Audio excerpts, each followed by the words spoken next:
Welcome back to the channel, everyone. Today we're following Ilya and Klubny Service Moscow as they disassemble yet another Chinese-made vehicle from one of my favorite Chinese brands, at least on the Australian shores, Great Wall Motor, GWM. This is an M6. If you recall, I have already translated a very good also Russian review, general review of M6 not that long ago. We don't have it in Australia, but maybe it is somewhere else in the world. It looked like a real quintessential value for money. But finally, M6 is in the hands of Klubny Service. And you know as well as I do, no one puts the cars through as much torture as they do. They rip everything out, they call spade a spade, you know, don't shoot the messenger once again in case you're new here, but they're gonna show us what it's made of and exactly kind of critique where critique is deserved and praise where praise is deserved, obviously.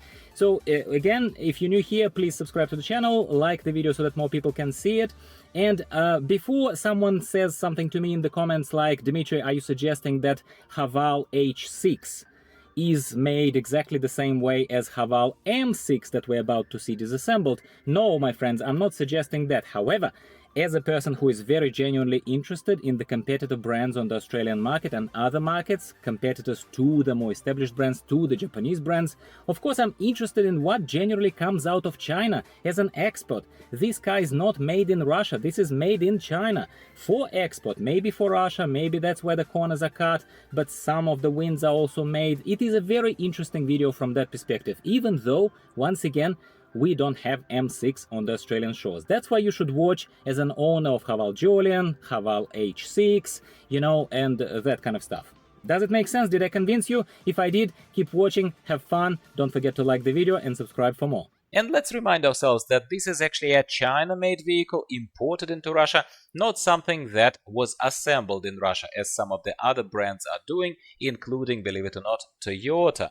But yet, even though it is imported into Russia, Ilya says it's a very strange method of attaching this lock bit to the tailgate.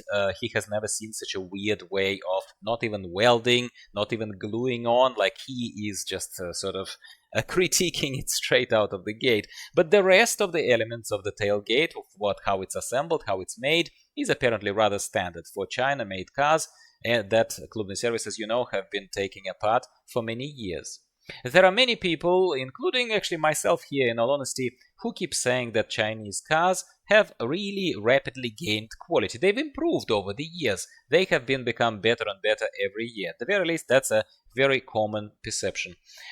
Before making his full point here, Ilya reminds us of some older video where he demonstrated how they have managed to separate the vibro insulation layer in Toyota RAV4 from the body of the vehicle. It apparently took quite a bit of effort. Well, vibro insulation has to fit really tightly, as you and I can imagine.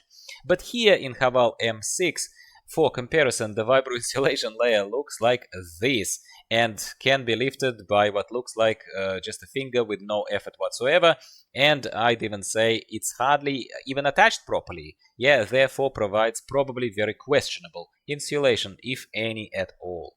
A small but interesting point to add here is that once you have lifted that vibro insulation with your fingers out of the boot of the vehicle, you can see that the whole body was painted with that thing clearly being already in place, as the paintwork is patchy and quite uneven. Once again, not alleging here that that is just how Havals are rolling off their conveyors in China, but this particular quality, you know, is questionable, and I think it's a fact staring us in the face. As I keep saying lately, do not shoot the messenger. Looking inside, let's say something nice first, because some of you surely already are a bit nervous. There is a relatively easy access to the fuel pump. And you do not need to remove the fuel tank, you do not need to lift the car, you do not need to do a lot of hard work in case you need to do some servicing of the fuel pump, or for example to replace it. There is a lid there at the very top, and it's a very easy access, well, relatively easy access that Ilya gives the credit to, and this credit is certainly well deserved. Ilya points out presence or lack of any structural elements, as he always does, and here we can see this little bendy piece of metal, as he referred to it in the original video, that's supposed to provide this passive passenger protection from a side collision, presumably. Interestingly enough, though, here in Haval M6, the Chinese designers decided to bolt the reinforcement bar onto the floor of the vehicle's body, rather than, I don't know, weld it or just manufacture the whole solid element of this body, with those bars being the part of the initial cage, providing this extra support that certainly the car needs in the case of collision or any other accident. Now, what about the reinforcement of the passenger side, front passenger side of the car? There is apparently only one reinforcement bar here, which is probably justified by the relatively low price of the vehicle in the early 2024. And what about the doors? Well, there once again, on the passenger side, we have only one horizontally placed tube inside of the door, and Ilya says that it surely wouldn't have costed the manufacturer much more to put a second tube in there to make the passengers feel a little bit safer.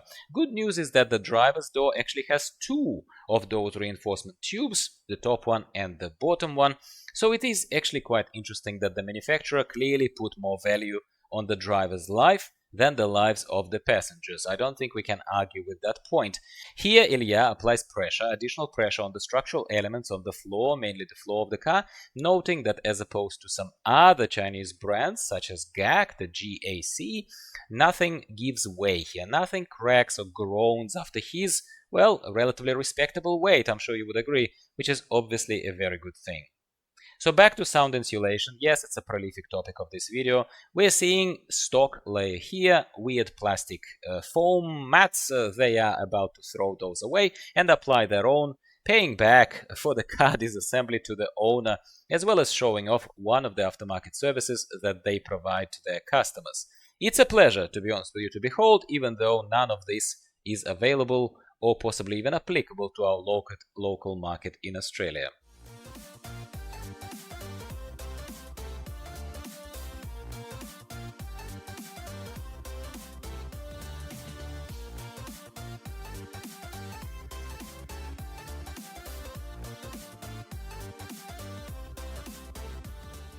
Finally, time to look to the underbelly of this beast of a car, where Ilya is at his best, about to tell us about the transmission and the other elements normally hidden from the eye of the customer as they walk around the dealership showroom floors, or even when you take your future potential car for a spin, maintaining an illusion that you have checked everything that needed to be checked before forking out your hard-earned cash. Looking at the rear suspension, Ilya says that he was actually really surprised, because at first he thought that this looks like a classic independent multi-lever suspension, very unusual for this price category, especially in a Chinese vehicle.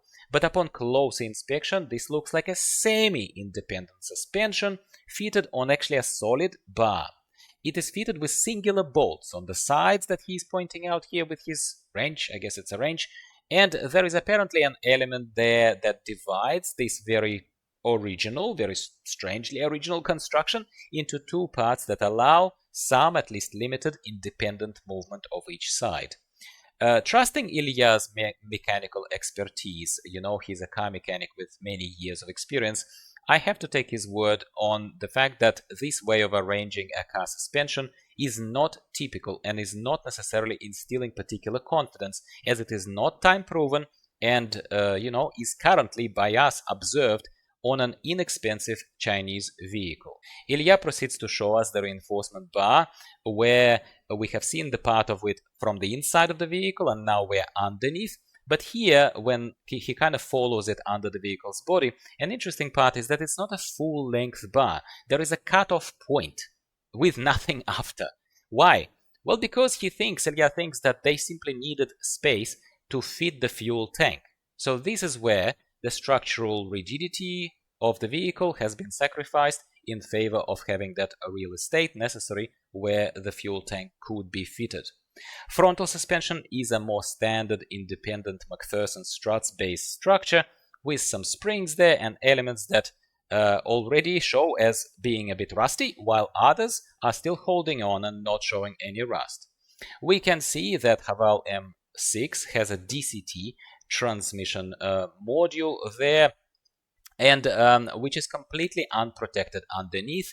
And Ilya actually recommends straight here investing into some sort of inexpensive stock kind of protective sheet of steel, I suppose, that would protect that thing as an aftermarket fitted service, even if you're not mad enough to go properly off-roading in this front-wheel drive SUV, but even if you go just off the beaten path to your country house or wherever it is you like to have your picnic. Braking system is also as to be expected, standard disc-based non-ventilated system at the back and the 2-piston ventilated disc brake on the front wheels, all of which enables, according to Ilya, a rather reasonable braking performance. A final bit mentioned here is the anti-corrosion spray that must have been applied by the local dealer who sold this vehicle to the owner, and Ilya takes his usual swing at their job as being uneven, unreliable, obviously as an extra charge that the client incurred when the car was delivered. You see where this is going. He points out that all of this is rubbish for a good reason as well. And if you live in hard weather conditions and you want your car not rusting, do not trust the theoreticians who will tell you that modern cars and modern steel doesn't rust by definition, because it does. So you need to invest into a proper service provided by the specialists. Well, in Moscow it would be Klubny service, but I'm pretty sure most of my viewers are 100,000 miles away from where they are. Final, I promise, addition here from Ilya that's supposed to make you laugh while rolling your eyes. Take a look at these elements that are there to support the placement of a jack if you needed to use it to change a tire or something innocent like that. As you can see, those are bolted on. Yes, bolted. Additionally, serving as the fitting area for the thresholds when thresholds get also attached. They're bolted on. It's absolutely brain dead and perplexing. Like, no one cared if this stuff would be actually usable or last a long time. They just fitted those however they could so that the tick box on the compliance sheet of this element being present in the vehicle was ticked. I'm speculating here, but this is really ridiculous. Let's summarize. Enough of this. Low price, basic design, relatively attractive exterior and interior before all this stuff was removed. Yeah, on the surface anyway. And Haval M6 will surely sell very well in Russia because the price point is low and the car is reasonably nice. You know, wherever else as well, not just Russia, wherever else it's exported to from China. But those who watch these kinds of videos without a feeling of needing to justify their purchase or investment into the brand right now, detach that sense of the sunken cost fallacy for a second and take it for what it honestly is. See this as honest criticism. You know, do not necessarily think it's a bad thing of someone bashing your investment. If you take that approach, you probably would opt into buying something else. Well, if I saw that, I probably would. And like I said at the beginning of this video, I'm not alleging that M6, this disassembly, exactly means that your Haval Jolion or your Haval H6 is exactly the same kind of disassembly. I do not know. They don't have access to the H6, and they have not disassembled, any of the recent models of those cars, so we can only speculate. But M6 certainly looks attractive on the outside, but not so much on the inside and when you start looking at the underbelly. Now is your time to tell me what you think, my friends. We don't have M6 in Australia. You might have it somewhere where you are. If you're my viewer from overseas, one of my community, international community, please talk to me and the rest of the community in the comments down below. Tell me what we're missing. Is Ilya off base? Well, he was showing us the facts. How can he be? But you tell me, in case you have M6 and you love it, or maybe you want to have one of these cars.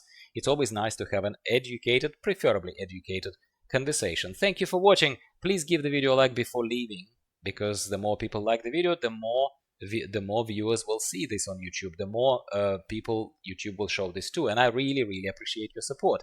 And subscribe for more if you haven't already. What are you waiting for? More videos like this of me talking about some other foreign cars, disassemblies, and that kind of stuff, as well as my own experience with my own cars, are coming to you at the rate of at least one video per week. Thank you again for watching. Talk to you next time.